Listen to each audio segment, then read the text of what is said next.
ويقولون متى هذا الفتح إن كنتم صادقين. Assalamualaikum warahmatullahi wabarakatuh. Assalamualaikum. Pemirsa Hasan TV yang dirahmati oleh Allah Subhanahu wa taala, alhamdulillah hamdan katsiran thayyiban mubarakan fi kama yuhibbu rabbuna wa yarda, wa asyhadu an la ilaha illallah wahdahu la syarikalah, wa asyhadu anna Muhammadan abduhu wa rasuluhu la nabiyya ba'dah. Allahumma shalli wa sallim ala nabiyyina Muhammadin wa ala alihi wa ashabihi wa man tabi'ahum bi ihsanin ila yaumiddin, amma ba'du. Alhamdulillah, segala puji bagi Allah Subhanahu wa taala yang telah memberikan kepada kita berbagai macam nikmatnya, dan di hari ini, di pagi ini kita insyaallah akan mengumpulkan beberapa pertanyaan bersoal jawab dengan Ustadz, dan insyaallah beberapa pertanyaan telah kami siapkan dan Ustadz pun alhamdulillah telah hadir di tengah-tengah kita. Mungkin kita sapa dulu Ustadz. Gimana kabarnya Ustadz? Alhamdulillah bi khair. Alhamdulillah. Baik, Semoga Ustadz senantiasa diberikan kesehatan dan amin. keberkahan. Allahumma istajib ya Allah. Ini pertanyaan pertama Ustadz ya. Dan ini insyaallah pertanyaan seputar Ramadan Ustadz. Insyaallah. Tafadhal. Ini yang pertama Ustadz. Apa yang harus kita siapkan menuju bulan Ramadan? Banyak yang bilang mungkin kita harus banyak istighfar, banyak tobat. Ada yang lain bilang banyak berdoa, dan mungkin yang lainnya juga bilang, aduh kita harus menyiapkan ilmu nih untuk menghadapi Ramadan. Gimana Ustaz? Ya, bismillah, alhamdulillah ba'du. Tentunya bagaimana Imam Al-Bukhari menyebutkan dalam sahihnya babu al-ilmi qabla qaul amal, bab ilmu sebelum berkata-kata dan berbuat. Puasa Ramadan adalah bagian daripada perbuatan, dan tentunya perbuatan ya membutuhkan ilmu. Oleh karena itu tentu menjadi fardu ain, wajib secara individu bagi setiap orang-orang Islam itu mempelajari tentang puasa yang akan segera dia amalkan. Ya, dia harus belajar bagaimana tentang puasa agar puasanya menjadi diterima oleh Allah Subhanahu wa taala. Ya, misalnya dia harus paham apa hukum-hukum berkaitan dengan puasa, kapan puasa dimulai, kapan berakhir. Ya, kemudian apa kira-kira yang membatalkan puasa. Dia harus pahami, pelajari makanan, minuman, melepas syahwatnya. Ya, kemudian apa yang kira-kira dapat mengurangi pahala pas puasanya.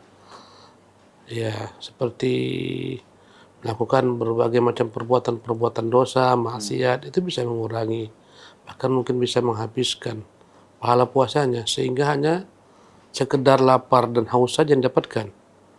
Berapa banyak orang berpuasa yang dia dapati hanyalah haus dan lapar.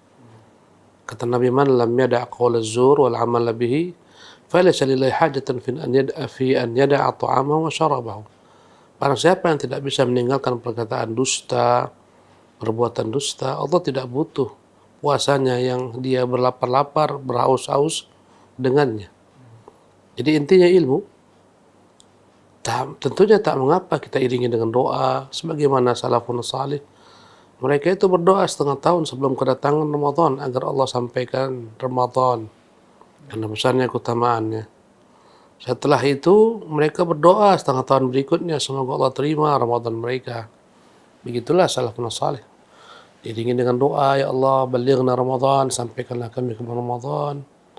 Diiringi dengan istighfar, ya, atas dosa-dosa kita, mencuci terlebih dahulu segala macam maksiat kita, taubat, istighfar.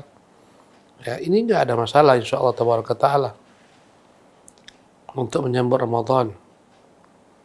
Nah, Jazakallahu Ustaz. Pertanyaan kedua Ustaz. Sekarang kan insyaallah kita berada di akhir Rajab Ustaz ya. Dan kita akan bertemu dengan bulan Sya'ban. Nah, adakah sunnah-sunnah yang dilakukan oleh Nabi SAW di bulan Sya'ban? Dan bolehkah kita di bulan Sya'ban itu berpuasa sunnah, bahkan mungkin puasa sunnah full di bulan Sya'ban Ustaz? Ya, bismillah, alhamdulillah ba'du. Nabi yang mulia SAW banyak melaksanakan puasa di bulan Sya'ban. Ya, dan tidak mengapa seseorang memperbanyak puasa di bulan Sya'ban. Namun ada larangan Nabi, "Idzan tasafa Sya'ban fala tasumu." Kalau sudah masuk setengah bulan Sya'ban jangan kalian berpuasa. Kata para ulama, ini larangan bagi orang-orang yang tak biasa berpuasa. Kemudian ketika masuk ya setengah Sya'ban dia berpuasa, dilarang oleh Nabi SAW. Tapi jika dia sudah terbiasa Senin Kamis, terbiasa dengan puasa-puasa sunnah, tak mengapa dia puasa.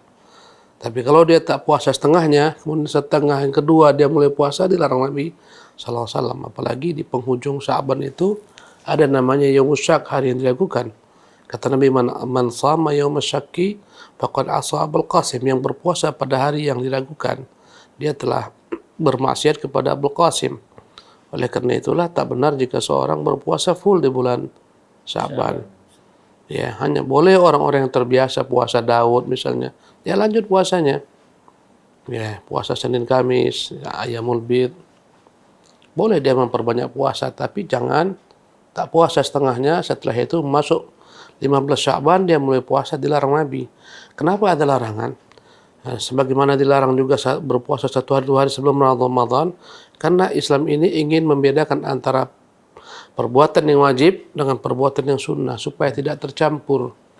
Karena itulah kita selepas sholat juga dilarang kita langsung mengerjakan sholat sunnah agar berbeda, berpisah antara sholat fardu dan sholat sunnah. Disuruh kita untuk beristighfar terlebih dahulu, berzikir, baru sholat sunnah untuk membedakan. Bahkan sholat sunnah pun sebagian ulama mengatakan dianjurkan untuk berpindah tempat. Demikian juga puasa, ya supaya berpisah antara Ramadan yang wajib dengan puasa sunnah, maka Rasulullah melarang puasa di hari yang telah mendekati Ramadan, namanya Yaumus Syak, 1 hari atau 2 hari sebelumnya. Dilarang. Demikian juga setengah bulan sebelumnya. Kecuali orang yang telah terbiasa tadi, yang dia selalu puasa Daud, Senin Kamis, lanjut nggak apa-apa. Ya, itulah hikmahnya supaya berpisah antara yang wajib dengan yang sunnah. Bagaimana kondisinya jika di bulan Sya'ban itu, mungkin di akhir Sya'ban dia ternyata tahu memiliki hutang puasa, Ustaz? Ya. Terutama para ummahat biasanya, ibu-ibu. Kalau andai kata dia memiliki hutang puasa, contohnya wanita yang mungkin dia baru bisa mengganti di penghujung Sya'ban, tak mengapa. Bahkan Ibunda Aisyah juga pernah mengatakan, kadang-kadang aku baru bisa mengganti puasa-puasaku di bulan Sya'ban.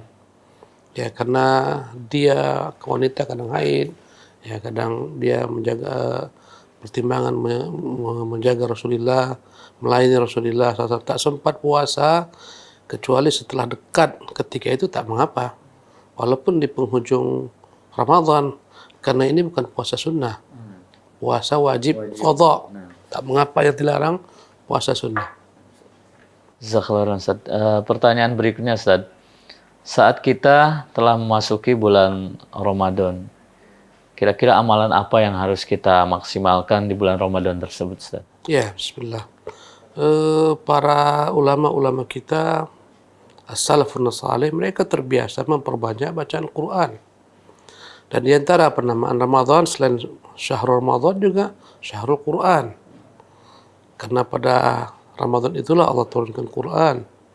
Syahrul Ramadan alladzi unzila fihil Quran.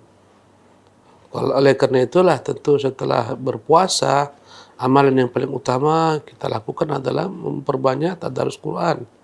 Nabi yang mulia SAW setiap Ramadan masuk, Jibril turun. Antara Jibril dan Rasulullah SAW, ya Rasulullah membacakan Quran, dengarkan Jibril menyetor hafalan. Ya, bahkan sebelum wafatnya Jibril turun itu, ya 2 kali Rasulullah mengkhatamkan Quran bersama Jibril sebelum masuknya Ramadan. Maka tentulah ya, yang paling utama daripada amal-amalan setelah kita melakukan kewajiban-kewajiban, membaca Quran. Ya, membaca Quran tentunya yang paling baik adalah dengan tadabbur, dibagi-bagi untuk membaca, mendapatkan ganjaran pahala, membaca untuk mengetahui apa isinya, tadabbur. Ya, sebagian ulama mereka 1 hari ya membaca sekian juz. Ketika Ramadan tak mengapa. Ya, bahkan ada yang mungkin 1 hari mengkhatamkan Quran tiap 1 hari. Ya, Imam Syafi'i rahimahullah mengkhatamkan Quran setiap 3 hari. Kira-kira nih, Ustaz, kalau kita dalam posisi mungkin bacaannya belum lancar, apakah memang target kita adalah khatam atau mungkin kita ya udah saya baca saja, maksimalkan baca walaupun mungkin karena kita tahu kadar kita ya udahlah kita yang penting baca menghiasi Ramadan dengan membaca Al-Qur'an walaupun mungkin endingnya nggak tamat seperti itu. Ya, sebenarnya inti daripada baca Quran itu untuk memahami isinya. Allah Jalla wa'ala mengatakan, afala yatadabbarunal Quran. Mengapa mereka tidak berupaya memahami apa kandungan Quran? Yang paling utama membaca Quran adalah membaca sambil upaya untuk dipahami apa yang dibacanya. Apa dibalik ayat-ayat dibaca, maknanya apa perintahnya, apa larangannya. Jika perintah dikerjakan, larangan ditinggalkan. Dan ini kebiasaan para sahabat. Kata Utsman, kami itu mempelajari Quran 10 ayat, 10 ayat. 10 ayat kami pelajari, kami pahami isinya, kami amalkan, pindah ke ayat berikutnya. Jadi yang paling utama, ini tingkatan tertinggi adalah membaca Quran dengan upaya memahaminya. Dengan itulah dia menjadi pedoman, hidayah. Ya, ini paling utama. Adapun membaca Quran, sekedar membaca saja, mengambil keberkahan daripada hurufnya, dia akan dapat. Tapi tak lebih utama daripada yang sebelumnya. Orang yang membaca Quran tapi tak paham apa kandungannya, tidak menjamin dia selamat daripada kesesatan. Kaum Khawarij juga mereka baca Quran, bahkan lebih banyak frekuensi bacaan mereka, ya kuantitas bacaan mereka dibandingkan bacaan sahabat. Kata siapa? Nabi. Ya, yaqra'unal Qur'ana la yujawizu taraqiyahum. Tapi mereka baca Quran tak lewat kerongkongan mereka, artinya tak sampai ke hati, tak paham hatinya apa dibaca. Ya, oleh karena itulah mereka menyimpang. Mereka menggunakan ayat-ayat yang berkaitan dengan orang-orang kafir, itu ayat ditempatkan untuk orang-orang mukmin. Maka secara mutlak yang paling utama adalah membaca Quran dengan pemahaman, meski tak tamat. Meski selembar, 2 lembar, itu lebih baik daripada ya baca 20 lembar, 30 lembar, tapi hanya sekedar membaca. Ya, tetapi sebagian ulama, ya mereka berijtihad kalau sudah masuk Ramadan, ya karena dia adalah bulan yang paling utama membaca Quran, terkadang mereka berijtihad, kau bagi-bagilah. Ya, ada baca untuk mengambil pahala, menyelesaikan bacaan Quran. Ya, ada membaca waktunya kau berusaha untuk memahami, mentadaburi. Ya, mereka bagi-bagi. Ya. Tapi insya Allah semuanya kebaikan. Ya. Tapi catatan, hendaklah kita juga, ini yang mungkin yang perlu kita soroti. Membaca Quran itu meskipun baik, tapi jangan mengganggu orang. Ya, sebagian daripada tradisi kaum muslimin, ya membaca Quran kadang sampai larut malam, kemudian dipakai mikrofon masjid, terkadang mengganggu. Ya, dan Nabi yang mulia sendiri sallallahu alaihi wasallam melarang sahabat itu membaca Quran kuat-kuat di masjid. Manakala ada yang sedang sholat, karena akan mengganggu bacaan orang sedang sholat. Kata Nabi, kullun yunaji rabbah, setiap orang sedang bermunajat dengan Tuhannya, janganlah seorang mengganggu yang lain. Ya, dan Quran itu seharusnya ketika dibaca kita dengarkan. Kata Allah, idza quri'al Quran fastami'u lahu, kalau Quran itu dibaca dengarkan. Wansitu diam. Sementara orang di sekitar masjid mereka sedang tidak siap untuk mendengarkan Quran, punya aktivitas, berbagai macam aktivitas. Ya, terkadang mereka mau berbaring, mau istirahat dan semacamnya. Apalagi kadang-kadang yang namanya orang tadarus, mereka belajar Quran, kadang-kadang bacaannya pun masih banyak bersalahan. Yang kita permasalahkan itu bukan tadarusnya, tapi mikrofon yang mengganggu sekitar. Ya, mungkin ada juga orang-orang non-muslim yang terganggu dengannya. Lain dengan azan, iya itu syiar Islam, kita kumandangkan. Tapi ada pun semacam ini ya, membaca Quran sampai larut malam, di-share, disebarkan melalui mikrofon, ini mengganggu. Ya, mengganggu.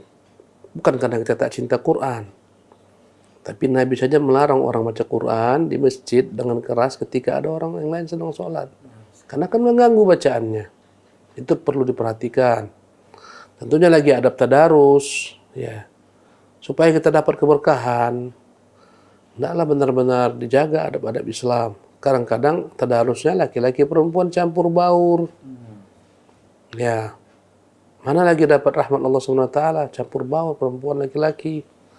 Ya, kemudian tidak ada lagi yang membimbing bacaannya bersalahan, tak ada yang membimbing, kesian.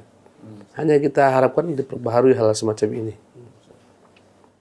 Di sisi lain Ustadz ya, kita dapati juga terutama di bulan Ramadan, kita memang lihat semangat kaum muslimin, Masya Allah luar biasa.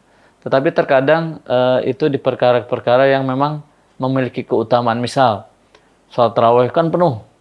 Tapi anehnya di sholat fardu yang lainnya kurang. Ini gimana Ustaz? Apakah memang di satu sisi itu betul, tetapi di sisi yang salah, atau sebaiknya seperti apa? Semuanya dengan ilmu. Ketika kita tidak memiliki ilmu yang benar, akhirnya kadang-kadang skala prioritas kita tinggalkan. Yang lebih daripada itu, yang lebih miris, lebih memprihatinkan. Salat Isya enggak, tapi tarawih ya. Ya, ini ketentunya karena minimnya ilmu.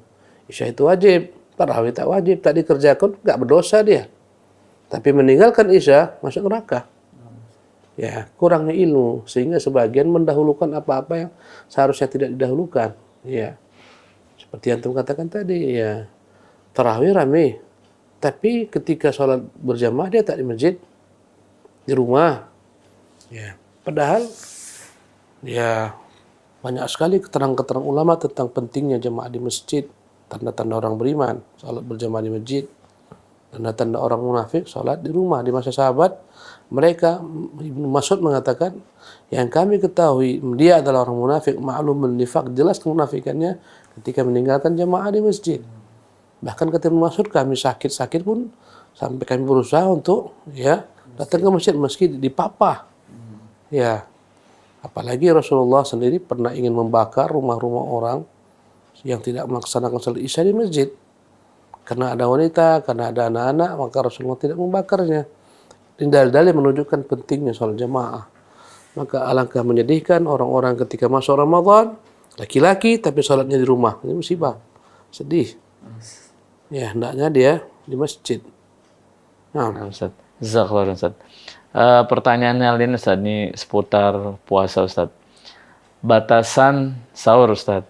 Terkadang kita kan sahur mungkin terlambat, kesiangan kan. Bolehkah kita makan minum itu saat mendengar adzan karena baru bangun kan, baru bangun telat pas dengar adzan, seadanya kita makan Ustaz. Gimana? Jelas ilmu, kembali kepada ilmu tadi. Al-Quran mengatakan wa kulu washrabu hatta yatabayyana lakumul khaytul abyadu minal khaytil aswadi minal fajr. Makanlah, minumlah sampai tampak bagimu benang-benang fajar yang terang daripada benang-benang malam yang gelap. Maka batasan puasa itu adalah menahan diri daripada segala yang membatalkan puasa sejak terbit fajar. Dan azan subuh itu dilakukan ketika terbit fajar. Apabila kita terlambat bangun, azan sudah dikumandangkan, kita tak boleh makan. Karena sudah fajar. Jika memang muazin ini yang menjaga waktu dengan tepat, azan di waktu yang tepat, terbit fajar di azan, tak boleh kita makan. Ya, tapi sebagian daripada ulama-ulama membolehkan ketika kita sedang makan ini terdengar azan untuk menyelesaikan apa yang kita makan itu. Apa yang kita makan itu kita selesaikan. Bukan maknanya udah dengar azan kita makan terus. Nambah saja. Ya, kita sudahi. Ya, ditoleransi dalam hal seperti itu. Sedang kita minum, dengar azan, sempurnakan minum kita. Sempurnakan, selesai.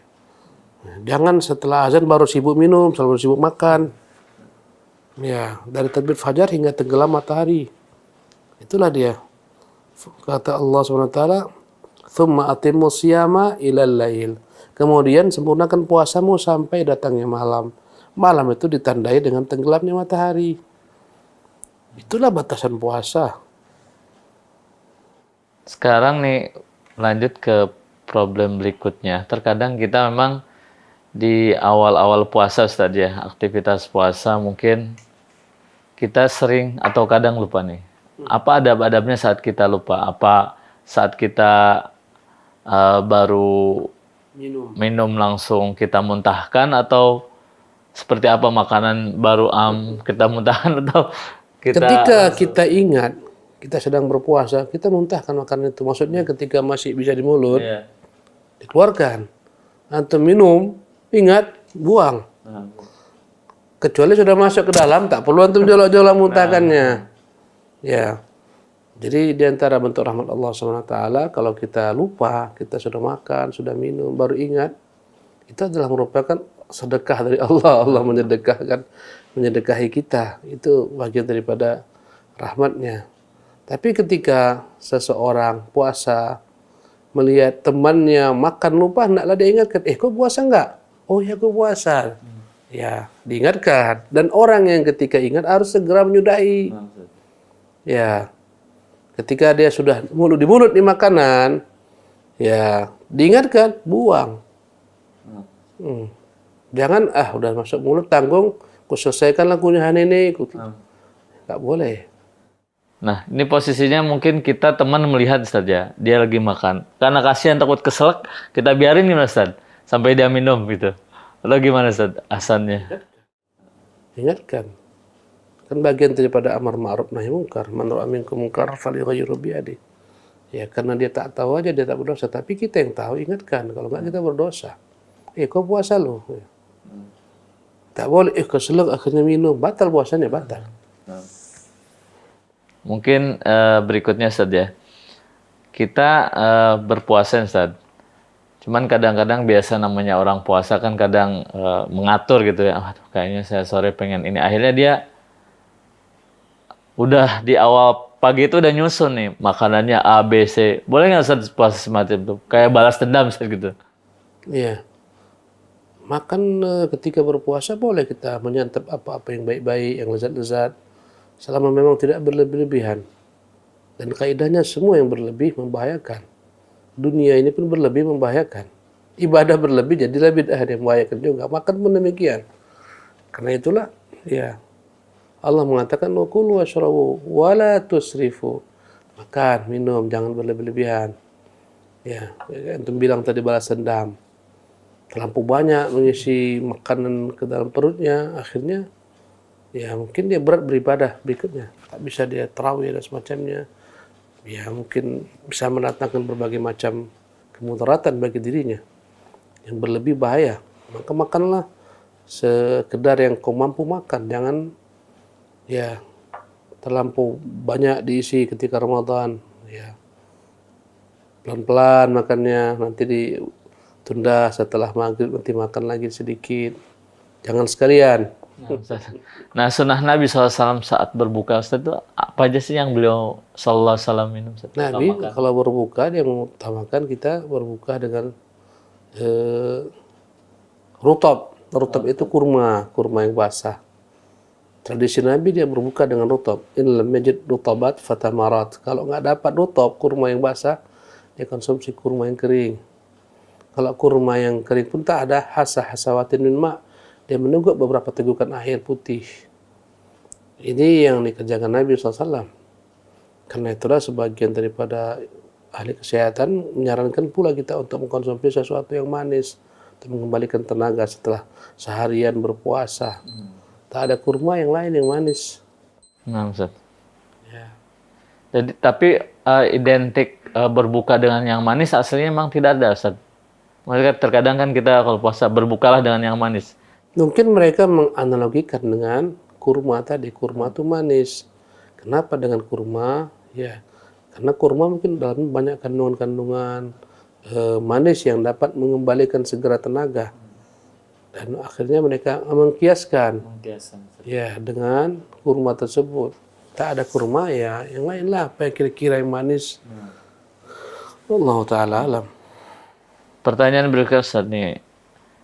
Di bulan Ramadan, ya sebagian kita mungkin juga di aktivitasnya justru memang akhirnya banyak nonton Ustaz, karena mudahnya media kan, banyak Facebookan, mungkin eksis di medsos, atau mungkin setiap kegiatan dia expose saya lagi ngapain, ini gimana Ustaz? Asannya gitu Ustaz, nasihat buat kita juga. Ya, tentunya waktu yang terbaik kita beribadah itu pada waktu-waktu yang Allah SWT bukakan bagi kita pintu amal seperti Ramadan, itu paling baik. Maka jangan disia-siakan waktu. Waktu itu sangat mahal. Adapun orang yang lalai dengan medsosnya, yang lalai nonton, lalai tidur sepanjang hari bulan Ramadan, ya tentunya apalagi yang ditonton terkadang dalamnya ada hal-hal yang Allah haramkan, perempuan yang tak berhijab, berjilbab, atau berbagai macam tontonan-tontonan yang membuat syahwat dia bangkit, ini akan mengurangi puasa. Bahkan mungkin bisa membuat batal puasanya. Ya, bisa menjerumuskan dia ke dalam maksiat. Maka hendaklah ditinggalkan. Kelalaian ini ditinggalkan. Ya, kunna nakhudhu ma'al khaidin. Di antara sifat-sifat ahli neraka selain mereka tidak sholat, ya, mereka juga tenggelam bersama orang-orang yang lalai. Karena itulah mereka masuk neraka sakor. Ma salakakum fi sakor? Mengapa kalian masuk neraka sakor? Qalu lam nakum minal musallin. Kami tidak sholat, wa lam nut'imul miskin, kami tidak memberi makan orang miskin, wa kunna nakhudhu ma'al khaidin. Kami tenggelam bersama orang-orang yang tenggelam dalam kelalaian. Lalai daripada zikrullah dengan video tontonan sepanjang hari, bermedia sosial, Facebookan, chattingan, lalai. Maka merugilah mereka. Ya, mereka inilah yang orang-orang dikatakan Nabi, laisa lahu min siyami illa al-ju' wal 'atash. Puasanya nggak ada kecuali lapar dan dahaga yang diperoleh, karena ganjaran pahala. Jangan disia-siakan waktu ini. Ya. Naumus shaim ibadah, kata mereka tidur orang puasa itu ibadah. Akhirnya tidur dari pagi sampai sore. Ya, bangun untuk sholat, tidur lagi. Tentu tak seperti itu. Kita lihat generasi para sahabat, sebagian jihad mereka itu ketika Ramadan. Perang Badar itu, Badar Kubra 17 Ramadan itu. Mereka berjihad ketika Ramadan, kita jihadnya tidur. Memenuhi masjid-masjid dengan orang tidur. Ya. Ketika masuk Ramadan, kualitas kerja sebagian besar orang menurun.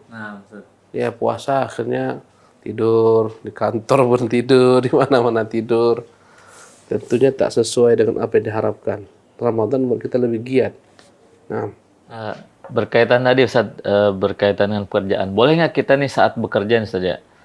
Namanya pekerja mungkin apalagi shift 1 Ustaz ya. Kalau shift 2, shift sore apa shift malam insya Allah sih tenang Ustaz, damai. Tapi kalau shift 1 panas, kadang-kadang ya namanya karyawan mungkin panas, kadang dia sering ke kamar mandi Ustaz, membasahi bajunya, membasahi topinya Ustaz, nyari tempat adem dulu. Ini gimana Ustaz posisi? Ya, tak ada masalah. Jika dia meringankan beban puasa dengan mandi, mungkin dia menyemprotkan air ke kepalanya, nggak ada masalah insya Allah, mencari tempat yang teduh. Tapi sesuaikanlah dengan peraturan di perusahaan.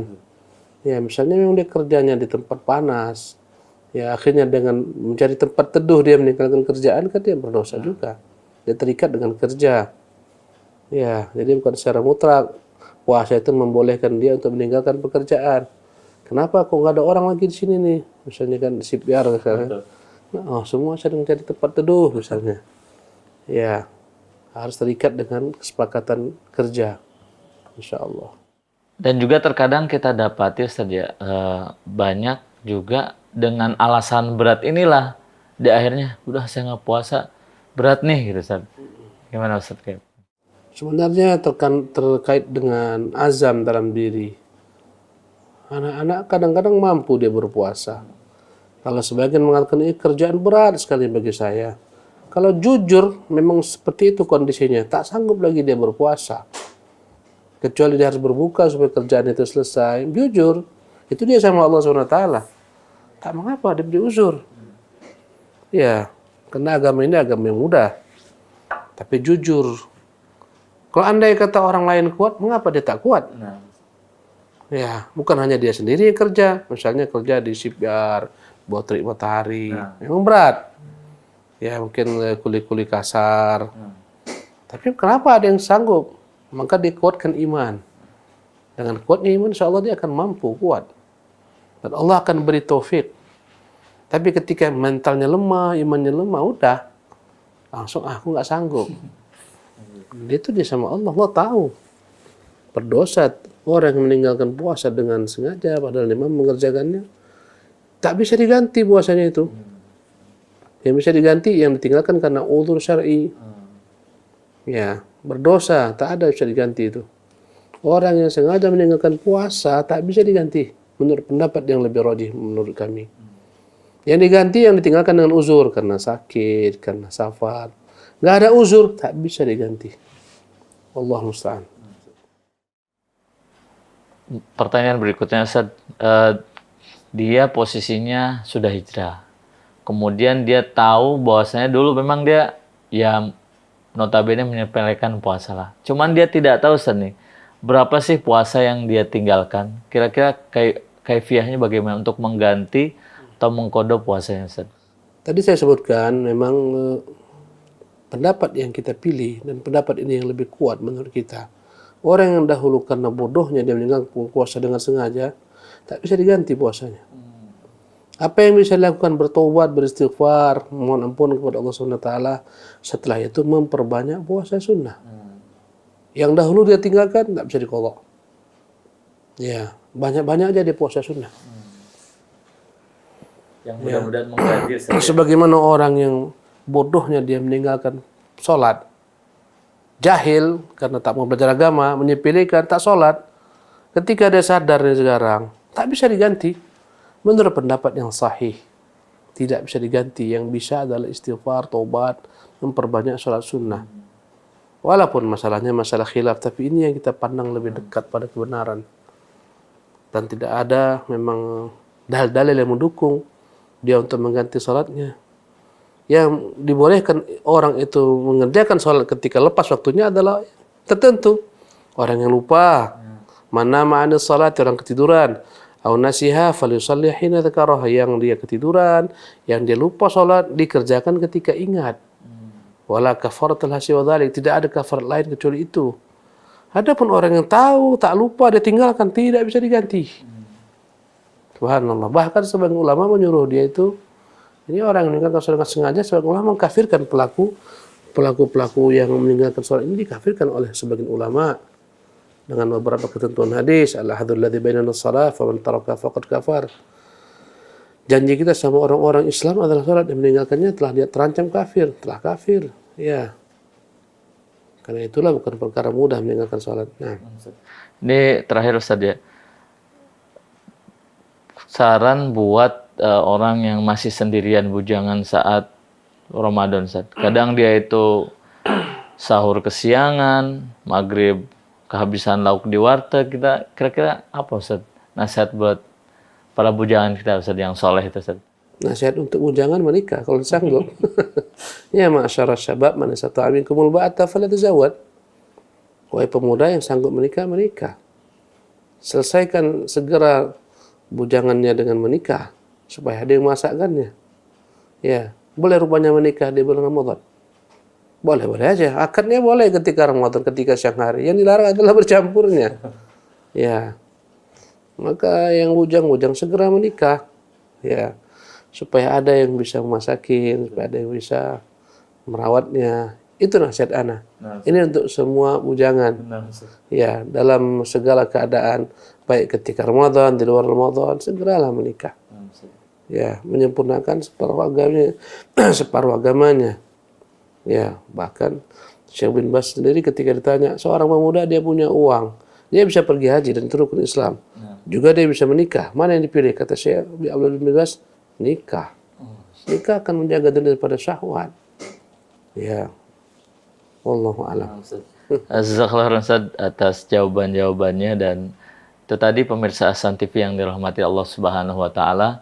Telah kita lewati beberapa pertanyaan seputar Ramadan dan Masya Allah tadi jawaban-jawaban tersebut mudah-mudahan bisa memberikan manfaat, ilmu yang bermanfaat untuk kita, sehingga kita insya Allah yang akan menghadapi bulan Ramadan kurang lebih tinggal 40-an hari lagi, mudah-mudahan bisa dipertemukan dengan bulan Ramadan dalam kondisi sehat, kemudian diberikan taufik dan hidayah untuk memaksimalkan Ramadan dengan berbagai macam amal soleh. Sekali lagi kita ucapkan jazakallahu khairan kepada Ustadz, dan kita tutup sesi tanya jawab ini dan baca doa kafaratul majlis. Subhanakallahumma bihamdika asyhadu an la ilaha illa anta astaghfiruka wa atubu ilaik. Billahi taufiq wal hidayah. Assalamualaikum warahmatullahi wabarakatuh.